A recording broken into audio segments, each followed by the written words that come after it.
ngira ngo mu gufata iyi ntara munsi ya Bukavu, igihe M23 turaza kuhafata habaye udushya twinshi ku buryo ubwo barangizaga igikorwa kijya kiba mu Rwanda cy'umuganda w'ukwezi, M23 ikimara gufata kariya gace yahise itegeka abaturage bose ko bagomba gusukura umujyi bakongera bakawugira neza hakamera nk'aho nta cyabaye, ku buryo ari igikorwa abakongomani bishimiye cyane kuba babona haje umuntu ubabwira ngo noneho twishyire hamwe dusukure aho dutuye. Ibi ngibi ubundi byari bimenyerewe mu Rwanda, muri Kongo nta muganda w'ihururu wahabaga, ariko M23 ikimara kuhafata yahise itegeka abaturage bose ko bagomba kwishyira hamwe bagasukura umujyi kugira ngo uze kuba utekanye kandi haze kuba hari amahoro ndetse n'isuku. Ibi ngibi byatumye abakongomani bwa mbere mu buzima bwabo bakora igikorwa bategeze bakora kuva babaho. Ikindi kintu ni uko M23 ikirangiza yahise ikoresha inama igitaraganya, ibwira abaturage ko nta kibazo cyabaye, ndetse inabwira amabandi yose yari yibye intwaro cyangwa se yari yahawe intwaro n'abasirikare yari ari kurasa asahura abantu, ko buri musirikare wese cyangwa se uwihinduye umusirikare uri gutera abantu ubwoba yifashishije imbunda agomba kuyigarura, kuko naramuka afashwe afite iyo mbunda agomba kuzaraswa agapfa cyangwa se bakamukubita bakarinda bamwica, kubera ko M23 yababwiye ko yo nta gereza irashyiraho zo kuba yafunga abanyabyaha. Ubwo rero icyo abaturage bazajya bamuhitiramo akaba ari cyo bazajya bamukorera. Ikindi ni uko M23 imara gufata Bukavu yahise ifungura umupaka wo ku rwa mbere no ku rwa kabiri. Abantu baturuka mu Rwanda barabanza bajya i Kongo bareba ukuntu bimeze, ariko ntibarenga hafi n'umupaka. Abakongomani baza mu mupaka, cyane ko ababyeyi baho iyi M23 ikimara kuza babyishimiye ku buryo buhambaye, ku buryo baravuga ngo iyo akiba Imana aridufashije ikahagera, kuko ibisambo byari byabatesheje umujyi, byari byawuhinduye akajagari, biri kugenda byica abantu, birasa byiba, ku buryo shop cyangwa se ahantu bacuruzaga amatelefone, imiceri, amafanta, wasangaga muri Kongo abaturage bose benshi kubera kugira ubwoba bwo kuza kubura ibyo bahereza abana babo bagiye kwiba imiceri, abaturage biba amafanta, abantu baragenda badepa mu ngo. Mbega muri Kongo kuri uwo munsi ndabyibuka kuwa gatandatu washize nibwo twari twagiye ku ishuri bari kurasa amasansu menshi, wumva ko nyine muri Kongo hari amasansu, tukagira ngo ni abasirikare cyangwa se M23 yahageze, kumbi ni ibisambo byari biri kugenda birasa, bigenda nyine byiba birasa kugira ngo abantu bagire ubwanda basohoke mu mazu kugira ngo bikorere ibintu byabo neza, kandi nta muntu n'umwe ubahagaze hejuru. Kubwira ngo muri Kongo M23 agashya kabaye nuko nyuma y'uko imaze gufata uyu mujyi wa Goma, M23 yakomeje yerekeza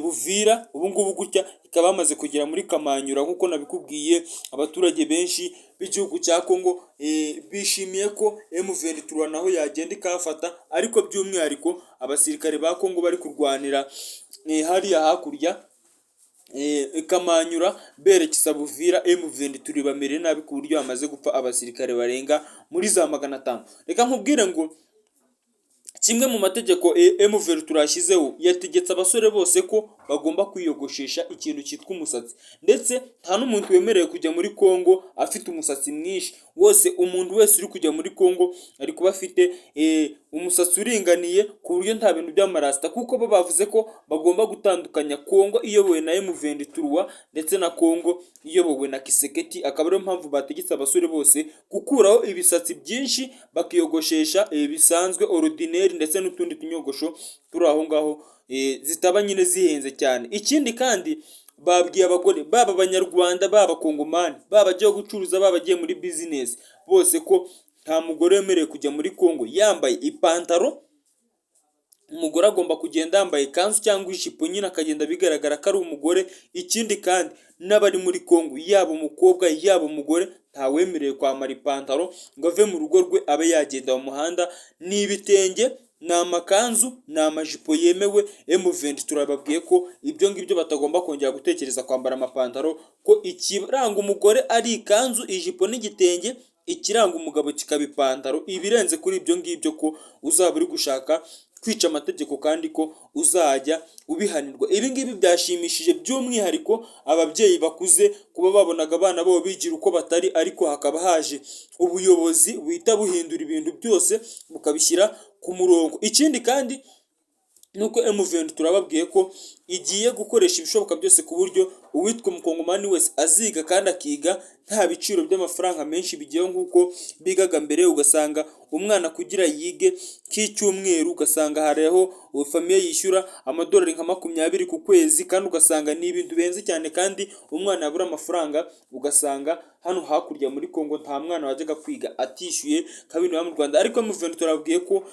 ikintu kijyanye n'amafaranga y'ishuri cyangwa se gukosora ibibazo bijyanye no kwiga ibi ngibi nyine byoroshye. Ikindi ni uko M23 yatangiye kwemera abanyarwanda ko bagomba kujya muri Kongo kwirangamuntu. Ikindi kandi amasoko yaberaga muri Kongo yaberaga mu Rwanda mbere y'uko Kongo izana ibibazo yose agomba kongera kugaruka mu Rwanda kugira ngo abakongomani bajye baza kurangura mu Rwanda ibintu bajye muri Kongo nta bintu byo guteza akajagari, kuko abanyarwanda benshi bajyaga gucuruza ibintu muri Kongo amafaranga yabo akaburirayo. By'umwihariko nka mbere bagifunga umupaka saa 9 abakongomani bakagomeza bagutinzayo, saa 9 zajya kugera ugahita ubitayo cyangwa se ukabihera amafaranga makeya nayo bari bagoye kare ntibagezemo, ugasanga bo barabicuruje barungutse, ariko wowe ucyuye urusenda kandi ibintu nyine byawe byakuvunnye. Rero akaba ariyo mpamvu M23 yavuze ko amasoko agomba gusubira mu Rwanda, abakongomani bakajya baza guhahira mu Rwanda